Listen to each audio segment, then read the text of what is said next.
झाली। 4 नंतर शहर राष्ट्रवादी काँग्रेसच्या कार्यकारिणीची देखील बैठक होणार आहे। संध्याकाळी आमचे सहकारी आहेत, आमचे चंद्रकांत दानवे यांच्या चिरंजीवांचं एक लग्न आहे, ते झाल्यानंतर मी परत जाणार आहे। आमच्या जिल्हा राष्ट्रवादी काँग्रेसची अतिशय चांगली बैठक झाली। सकाळी मला अचानक नगरला संग्राम जगताप आमदार यांच्या वडिलांचं निधन झालेलं आहे, तिथं जाऊन यावं लागलं, म्हणून थोडा बैठक सुरू व्हायला वेळ झाला। आपल्या सगळ्यांनी उशीर झाला तरी थांबला, त्याबद्दल पहिल्यांदा तुमचे सगळ्यांचे आभार। आपल्या पक्षवाढीसाठी आमचे प्रभारी म्हणून प्रत्येक रिजनमध्ये 2 प्रमुख नेते हे जिल्ह्यात फिरलेत, बरेचसे जिल्हे झालेत, काही जिल्हे राहिलेले आहेत, आणि त्यात आमचे टोपे साहेब हे आपल्या मराठवाड्यात दांडेगावकर साहेबांच्या बरोबर सर्व जिल्हे त्यांनी फिरून केलेले आहेत, 1-2 जिल्हे राहिलेले आहेत। तसे खानदेशमध्ये सुनील भुसारा आणि रोहित पवार हे खानदेशची जबाबदारी त्यांच्यावर दिली आहे। हर्षवर्धन पाटील आणि शशिकांत शिंदे यांच्यावर पश्चिम महाराष्ट्राची दिली आहे, जितेंद्र आव्हाड यांच्यावर कोकणातली दिली आहे, विदर्भातली अनिल देशमुख आणि शिंगणे साहेबांच्यावर दिलेली आहे। सगळ्या जिल्ह्यात जाऊन त्या जिल्ह्याचा आढावा आमचे प्रमुख नेते सध्या घेत आहेत। एक मुद्दा चर्चेत आलेला आहे की मी 2.5 वर्षापूर्वी सत्तेत असताना, महाविकास आघाडी सत्तेत असताना शिवसेनेचे जो गट बाहेर पडला, त्यांचं असं म्हणणं होतं की राष्ट्रवादी अर्ज खातं आमच्यावर अन्याय करायचं म्हणून आम्ही सत्तेच्या बाहेर पडलो। त्याच मुद्द्याला धरून कालपासून चर्चा सुरू आहे की सामाजिक न्याय आणि विभागाच्या जवळपास 450 कोटी रुपये कात्री लावलेली आहे, आणि त्याच्यावरून आता ती शिवसेनेचे नेते मंत्री संतापले। महाराष्ट्राचा ज्यावेळी अर्थसंकल्प यावेळी मांडला त्यावेळी मी विधानसभेत देखील हे सांगितलं होतं की मागच्या वर्षी पण आणि चालू अर्थसंकल्पात देखील जे आपण नियमाने कायद्याने सामाजिक न्याय खात्याला आणि आदिवासी विभागाला पैसे दिले पाहिजेत आणि ते खर्च झाले पाहिजेत, तसे ते खर्च झालेले नाहीत। देण्याचं काम कागदावर करताना देखील त्यात काही कात्री लावण्यात आली, आणि त्यामुळं या दोन्ही खात्यावर अन्याय प्रचंड मोठ्या प्रमाणात मागच्या वर्षी झाला, यावर्षी होईल असं दिसतंय। आज सरकारची अवस्था फारशी काही आर्थिकदृष्ट्या चांगली आहे असं दिसत नाही। बघूया आता पुढे काय होतंय। मुळात संजय शिरसाट मंत्री आहेत त्या खात्याचे म्हणतात जर मग निधी नसेल तर एक खातं तरी कशाला बंद करा, ते खतखत बाहेर पडले ते प्रचंड संताप नाही। असं आहे की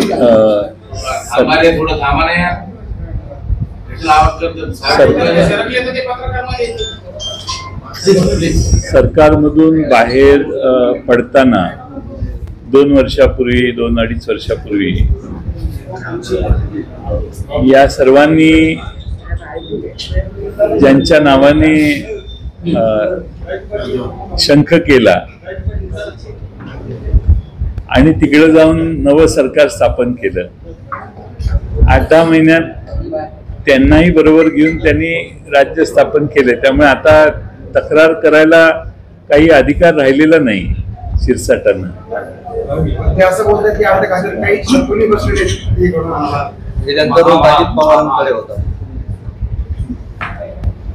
नाही, आता एका सरकारमध्ये काम करणारे मंत्री एकमेकाच्या बद्दल असं बोलत असतील तर ते मुख्यमंत्र्यांनी त्याची नोंद घेतली पाहिजे। बाकी तुम्ही आणि आम्ही काय बोलून उपयोग आहे? पण 2.5-3 वर्षापूर्वी ज्या भूमिकेतून सत्तेतून बाहेर पडले त्याच भूमिकेत सध्या आपले विचार मांडतायत, म्हणजे आज सल्ला काय त्यांना? उद्धव ठाकरे साहेबांच्या पासून बाहेर जाताना त्यांनी ते कारण एक सांगितलं, आणि नंतर वर्षभरात त्या कारणाला खिशात घालून 2 पक्षाच्या ऐवजी 3 पक्षाचं सरकार झालं. त्यामुळे हा काही नवीन प्रश्न नाहीये त्यांच्यासमोर. हा मागच्या वर्षी निवडणुकीच्या आधी वर्षभरापासून चालू असणारा प्रश्न आहे.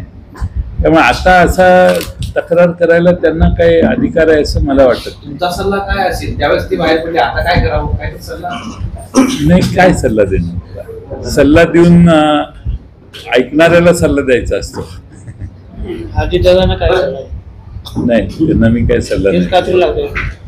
नाही. आता आर्थिक परिस्थिती राज्य सरकारची कशी आहे याच्यावर बऱ्याचशा गोष्टी अवलंबून असतील. संविधानानुसार या 2 खात्याच्या पैशाला मंत्री लावतायत. लावूच नाही.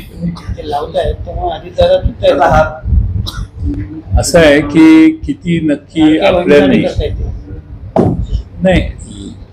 त्या योजनेला या खात्यातून काही पैसे वर्ग केले तशी माझी माहिती आहे. या खात्यातून केले आहेत, ट्रायबल मधून केलेले आहेत, आदिवासी विभागातून केलेले आहेत. शेवटी आता काय जनतेने एवढ्या मोठ्या प्रमाणात त्यांना निवडून दिलेलं आहे की ते करतील ते सगळं मान्य करूनच जनतेनं निवडून दिले त्यांना, असं त्याचा आदिवासी आणि समाज कल्याणची नीती वळवता येत नाही, त्याला कायद्याचं बॅकअप आहे असा दावा संजय शिरसाट करतात. तुम्ही अर्थमंत्री राहिलेलं काय त्या निधीला कायद्याचं पाठबळाची तो निधी इतरत्र का वळवला जाऊ शकत नाही? लोकसंख्या आता जातनिहाय जनगणना झाली आहे. केंद्र सरकारने त्यांची इच्छा नसताना विरोधी पक्षाने इंडिया आघाडीची विकासोन्मुख मागणी केली. त्याप्रमाणे आता त्यांनी निर्णय घेतलेला आहे. आता जातनिहाय जनगणना करण्याचा उद्देशच तो आहे की आपल्या देशामध्ये ट्रायबल आणि SC ST यांची आपल्याकडे आकडेवारी आहे. SC आणि STच्या लोकसंख्येच्या प्रमाणात त्यांना बजेट दिलं जावं असा संकेत आहे. आणि ते संकेत कधी पायदळी तुडू नये असं आजपर्यंत आपण महाराष्ट्रात तरी वागतोय. पण दुर्दैवाने आता या मागच्या 2 वर्षात असं होतंय आणि आकडेवारी जर आपण बघितली तर ती फार मोठ्या प्रमाणात होते. आणि सरकारचं लक्ष मोठमोठे न मागणी केलेले रस्ते करण्यात आहे. जनता मागणी करत नाही पण सरकारची इच्छा आहे नाही हा रस्ता इथं केला पाहिजे आणि त्यासाठी सरकारने मोठा बोजा अंगावर घेतलेला आहे. आज वीज मंडळात मी परवा लोकसत्तेतच बातमी बघितली, पहिल्या पानावर आली आहे की वीज मंडळाने 1 जानेवारी 2025 ला वीज मंडळाचं येणं 98,000 कोटी रुपयाचं आहे. आपण आता एप्रिल महिन्याच्या मे महिन्याच्या 2-3 तारखेला आहे. तर हे 98,000चा आकडा कदाचित 1 लाख कोटी रुपये ओलांडून पुढे गेलेला आहे.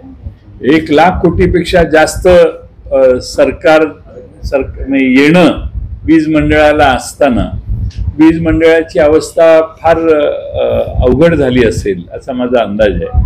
दुसऱ्या बाजूने बांधकाम खात्याचे प्रचंड मोठ्या प्रमाणात रस्त्यांची बिलं देणं बाकी आहे. बांधकाम खात्याला काही 1,000 कोटी रुपये, 2-3 हजार 5,000 नाही, 18-20 हजार कोटी रुपये मला वाटतं दिले तरी ते बांधकाम खात्याची कामं केलेली बिलं देऊन होणार नाही. माझ्या माहितीप्रमाणे काहीतरी 70 का 72 हजार कोटी रुपये महाराष्ट्रात लायबिलिटी सरकारने का 80,000 कोटी रुपये लायबिलिटी सरकारने बांधकाम खात्याच्या PWDच्या माध्यमातून अंगावर घेतलेली आहे. त्यामुळं या सगळ्या कमिटमेंट झालेल्या आहेत. कुठं टेंडर काढून वर्क ऑर्डर दिलेली आहे, कुठं थोडा ॲडव्हान्स देऊन कामाला सुरुवात केलेली आहे. त्या ठिकाणी महाराष्ट्रात कार्यक्रम झालेले आहेत. त्यामुळं मी निवडणुकीच्या आधीच आवाहन केलेलं की या सरकारची कामं घेताना 10 वेळा विचार करा. आणि नाही तर मग महाराष्ट्रात दुर्दैवाने शेतकऱ्यांच्या आत्महत्या होतात त्याकडे सरकार लक्ष देत नाही. पण हळूहळू महाराष्ट्रामध्ये कंत्राटदारांच्या आत्महत्या सुरू झाल्या तर आश्चर्य वाटणार नाही. म्हणून मी तेव्हापासून सांगत होतो कामं घेताना जरा काळजीपूर्वक घ्या. चर्चा सुरू आहे की तुमच्या पक्षामध्ये लवकरच मोठे फेरबदल होणार आणि प्रदेशाध्यक्ष पद सुद्धा बदलणार. सुनील भुसारा यांची वर्णी लागणार आणि तुम्ही सुद्धा त्यांना फोन केला, कळतंय समजतंय, काय सांगा? मी फोन केला. तुमच्या सहमतीनेच हे बदल होत आहे असं कळतंय? नाही, आमच्या पक्षामध्ये सगळेच व्यवस्थितपणाने विचार करून काम करतात आणि पवार साहेबांच्या स्तरावर काही निर्णय करायचे असतील, तुमची इच्छा दिसते जास्त, तर तसा तुमचा प्रस्ताव पवार साहेबांच्याकडे मी मांडतो. तुम्ही भाजपमध्ये जाणार अशी सतत चर्चा, त्याचं काय? नाही आज काय झालंय, संजय शिरसाटचं म्हणाले आधी हा खुशच नाही हा? तुम्ही खुश नाही त्या पक्षात, तुम्हाला बदलण्याची सगळ्या हालचाली सुरू आहेत आणि त्यामुळे तुम्ही पक्षांतर करणार. आता भाजपमध्ये जाणार या झाली बातम्या आहेत. बरं, याला दुजोरा संजय शिरसाट देखील असंच म्हणाले की तुमचं मन लागत नाही तुमचं मन लागत नाही म्हणून ते बदलण्याचं सत्तेधारी सारखं वागतंय. म्हणून आम्ही विचारतो की खरंच बदलणार आहेत. त्यांना ते कळाले. होणार आहे, चर्चा होईल त्याची. पण आज आम्ही सगळे अपेक्षा करतोय की मोदी साहेबांना सर्वपक्षीय पाठिंबा दिलेला आहे की तुम्ही आता पाकिस्तानवर धडा शिकवा, पाकिस्तानला नेस्तनाबूद करा, काश्मीर पाकव्याप्त काश्मीर ताब्यात घ्या, जे काही करावं लागेल ते करा, पूर्ण देश त्यांच्या मागे आहे. आणि त्यामुळं त्यांनी त्यांच्या गुप्त बैठका देखील घेतल्यात, त्या टी व्हीवर आम्हाला दिसल्या की ज्याच्यात प्रमुख सेना अधिकाऱ्यांना घेऊन त्यांनी बैठका केल्या. आणि अशी बातमी मी परवा वाचली की त्यांनी आता सेनेला पूर्ण अधिकार दिलेत की तुम्ही काय करायचं ते करा. आणि तसं करणं मला माहीत नाही, राष्ट्रीय पातळीवर मी कधी काम केलेलं नाही, पण आता त्याचं लवकर काही ना काही होणं अपेक्षित आहे. आज देशातली जनता म्हणजे ज्यांच्या घरातली व्यक्ती शहीद झाली त्या घरातल्या सगळ्या कुटुंबांची मागणी आहे की आम्हाला न्याय मिळाला पाहिजे. आणि न्याय देण्यासाठी आपल्याला काही ना काही पावलं उचलावीच लागतील. त्यासाठी देश त्यांच्या मागे आहे पूर्णपणे आणि आमची अपेक्षा आहे. त्यामुळे इतर काही राजकीय कॉमेंट्स त्या बाबतीत आम्हाला करायचे नाहीत.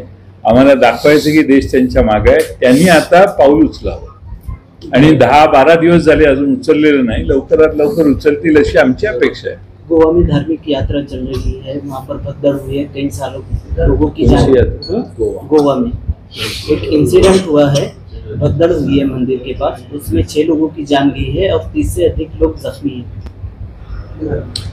मैं सुबह टोपे साहब ने मुझे बताया, हमारे जो धार्मिक क्षेत्र रहते हैं वहाँ पे इतनी बड़ी तादाद में यात्रा के कारण लोग इकट्ठा होते हैं. मुझे लगता है जहाँ जहाँ ऐसी बड़ी यात्राएं होती है वहाँ सरकार ने, वहाँ के स्थानिक सरकार ने ऐसा नियोजन करना चाहिए कि जिसके ज़रिए लिमिटेड लोग एक बार अंदर आ सकते हैं और बैच टाइप कुछ व्यवस्था करनी चाहिए. और मांडरा देवी महाराष्ट्र में ऐसा ही हुआ, तो ऐसी चीज़ें न होने के लिए कुछ ना कुछ ज़रूरत. अभी कुंभ मेला में यूपी में भी भगदड़ हो गई. अभी हमारे महाराष्ट्र में जो कुंभ मेला आने वाला है, मैं अपेक्षा करता हूँ कि सरकार इसके बारे में भी सोचे कि ऐसी भगदड़ महाराष्ट्र में, नासिक में, त्र्यंबकेश्वर में न हो. जी, आपको लगता है कि महाराष्ट्र में फाइनेंशियल क्राइसिस चल रहे हैं? मुझे लगता है नहीं है ही. इतनी कमिटमेंट बड़ी करने के बाद फाइनेंशियली अभी 9-9.5 लाख करोड़ तक लोन लिया है महाराष्ट्र सरकार ने. महाराष्ट्र सरकार बार बार ये बोल रही है कि हमारी जीएसडीपी के परसेंटेज से हमारी जो परसेंटेज है वो अभी सिर्फ 17-18% है. लेकिन जिस हिसाब से पैसा देने की आवश्यकता अभी सरकार ने खर्च करने की आवश्यकता है, उनकी कमिटमेंट्स है, वो अगर आप देखेंगे तो मुझे लगता है 10 लाख करोड़ तो ये साल के अंत में पार हो जाएंगे और इसका परसेंटेज शायद 20% से आगे चला जाएगा. पहलगाम हमले के बाद पूरे जितनी भी और पार्टीज है वो सब एक तरफ आ गए हैं, लेकिन कुछ पार्टीज है जो अभी भी प्रधानमंत्री नरेंद्र मोदी पर टीका कर रहे हैं. ठीक है, जैसे ये चीज़ हुई इतनी संतापजनक है, कुछ लोग टीका करेंगे, नहीं करेंगे ऐसा नहीं. सबने संयम में रहना ये हर एक की बात है. लेकिन आम पार्टियां सारी इकट्ठा आके केंद्र सरकार ने जो सभी विपक्ष के लोगों को बुलाया, उस बैठक में अपेक्षा थी कि प्रधानमंत्री बैठे, लेकिन वो उस दिन प्रचार के लिए बिहार चले गए. लेकिन उस बैठक में सभी लोगों ने बोला कि हमारा प्राइम मिनिस्टर और सरकार को पाठिंबा है, और सरकार ने जल्द से जल्द इसका बदला लेने की आवश्यकता है। जी, पाकिस्तान बार बार धमकी दे रहा है हिंदुस्तान को, आप किस तरह देखते हैं? पाकिस्तान की धमकी में दम नहीं है, लेकिन पाकिस्तान, मुझे ऐसा लगता है कि दूसरे जो देश है जैसे कि चाइना है, इनके बलबूते पर हमें धमकी देने की कोशिश कर रहा है। मुझे लगता है भारत की ताकत इतनी बड़ी है कि पाकिस्तान कुछ दिनों के 15-20 दिनों से ज़्यादा तक हमसे लड़ नहीं पाएगा। लेकिन अब हम सरकार पे छोड़ देते हैं कि मोदी साहब के ऊपर हम निर्णय छोड़ देते हैं कि किस तरीके से बदला लेने की आवश्यकता है। लेकिन जो 26 जन मारे गए, वो शहीद हुए, वो शहीदों को न्याय देने की उनकी फैमिली की अपेक्षा है। अब एक फैमिली ने इसके ऊपर कुछ माध्यम को बोला, तो वो जो पत्नी है वो अभांगन है, उसको भी ट्रोल करने लगे। यानी ट्रोल करने की भी हद होती है इतना। आणि तुम्ही औरंगाबादला अजिबात वेळ देत नाही. ठीक आहे, थांबा. आज पूर्ण दिवस दिला। ते लग्नामुळे दादा त्यांना बोलू घातले. हे 2 बैठका त्याचमुळं घेतल्या। लग्न ज्यांचं आहे त्यांचेही आभार, त्यामुळं मला इथं आलं।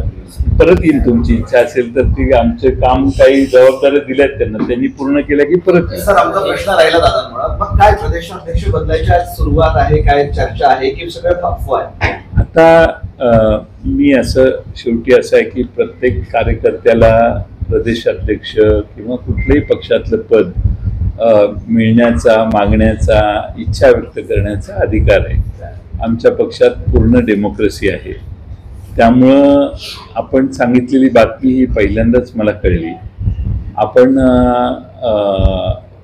पक्षात आता मी जाऊन जरा चाचपणी करतो की काय तुमच्या इच्छेला मान देण्याची काही व्यवस्था आहे का, आणि मग त्याप्रमाणे तुमच्या कानावर घालतो। खुश नाहीत की ज्या पद्धतीने माझ्याकडे बघितल्यावर असं वाटतंय का मी खुश नाही?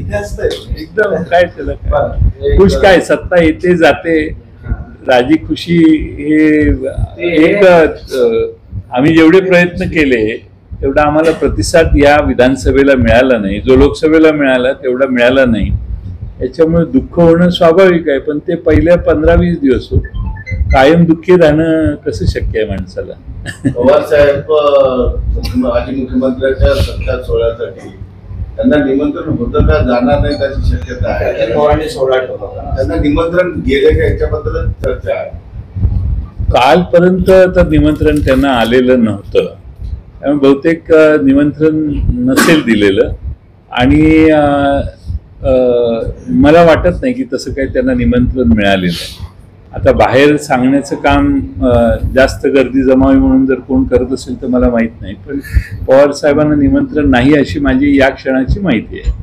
ते अजित पवार असं म्हणाले की मला मुख्यमंत्री व्हायचे इच्छा आहे, पण योगच येत नाही। पण कधीतरी होईल भविष्यात. काय तुमचं ऑब्जेक्शन काय आहे? ऑब्जेक्शन काही नाहीये, नाही, मी विचारतोय की अर्थात ज्याला महाराष्ट्राचा मुख्यमंत्री होण्याची इच्छा आहे त्याला शुभेच्छा द्यायला काय, शेवटी राजकारण हे खुल्या मनानं करायचं असतं। त्यामुळं त्यांना या आता 5 वर्ष तर आमचा कोणाचा विषय नाही। या 5 वर्षात देवेंद्र फडणवीस, एकनाथ शिंदे आणि अजितदादा हे तिन्ही पक्षाचे प्रमुख आहेत। त्या तिघातल्या याच्यात संधी त्यांना मिळाली तर त्याचा आनंद आमच्यावर त्यांनी अनेक वर्ष काम केले म्हणून आम्हाला होणारच, का नाही होणार? अजितदादा आणि शरद पवारांच्या भेटीवर बरेच अंदाज लावले गेले की दोघे एकत्रित येतील। ते तुम्ही त्यांना विचारलं पाहिजे ना, मला गरीबाला का विचारताय? काय वाटतं, पक्ष एकत्र येतील म्हणून प्रदेशाध्यक्षांना विचारतो? नाही, असं आहे की आता ते रयत शिक्षण संस्थेला मीटिंग झाली, वसंतदादा शुगर इन्स्टिट्यूटला मीटिंग झाली। हे मीटिंग त्या संस्थेत दोघं काम करतायत। संस्थेच्या मीटिंग होताना त्याला राजकीय अर्थ देण्याची काय आवश्यकता आहे असं मला वाटत नाही। आणि कौटुंबिक कुठला कार्यक्रम झाला असेल तो त्यांच्या घरातला कार्यक्रम आहे, त्यामुळे त्याला राजकीय फारसा अर्थ देण्याची काय आवश्यकता आहे असं मला नाही वाटत। ते जे सोबती संजय राऊत असं म्हणाले की पवार साहेबांनी अमित शहाचा राजीनामा मागितला पाहिजे आणि विरोधी पक्षाच्या ठिकाणी अमित शहाचा राजीनामा मागितला पाहिजे. हा तेच पहिलं त्यामुळे नाही, संजय राऊत यांनी तो मागितलेला आहे ऑलरेडी. पहिल्या काही दिवसातच अमित शहाचा राजीनामा संजय राऊत यांनी मागितलेला आहे आणि त्याचा काही परिणाम दिसलेला नाही. आणि असे राजीनामा देऊन मागणी करून राजीनामा देणारी ही लोक कोणी दिसत आहेत असं मला वाटत नाही. आजपर्यंत ज्यांच्यावर वेगवेगळे आरोप झाले त्यातल्या कुठल्याही मंत्र्याला मंत्रिमंडळातनं बाहेर जाण्याची संधी दिलेली नाही प्रमुखांनी. त्यामुळं मला वाटत नाही की त्याचा काही फार परिणाम होईल किंवा उपयोग होईल. त्याचमुळं ते असं म्हणालेत का की पवार साहेबांनी अमित शहाचा राजीनामा मागितला पाहिजे. अर्थात म्हणजे किमान त्यांचं काय संजय राऊत साहेबांना असं वाटत असेल की पवार साहेबांच्या सारख्या एका दिग्गज नेत्याने जर राजीनामा मागितला तर त्याचा उपयोग होईल. पण मूळ प्रश्न हा आहे त्यातला की आज आपल्या देशासमोरचा प्रश्न हा आपण एक होऊन पाकिस्तानला धडा शिकवण्याचा आहे.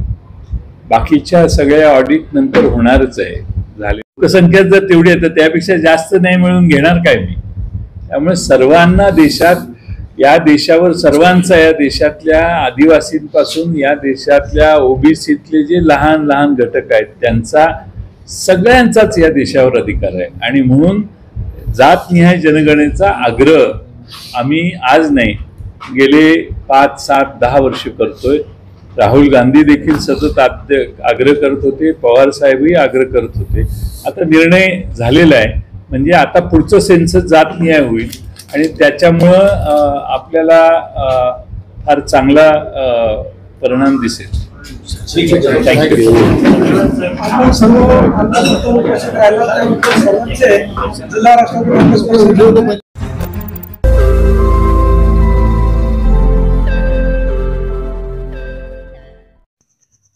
रोज नई खबरों को देखने के लिए हमारे औरंगाबाद समाचार चैनल को सब्सक्राइब कीजिए और नोटिफिकेशन पाने के लिए हमारे बेल आइकन को दबाइए ताकि हर खबर की नोटिफिकेशन आपको मिलती रहे.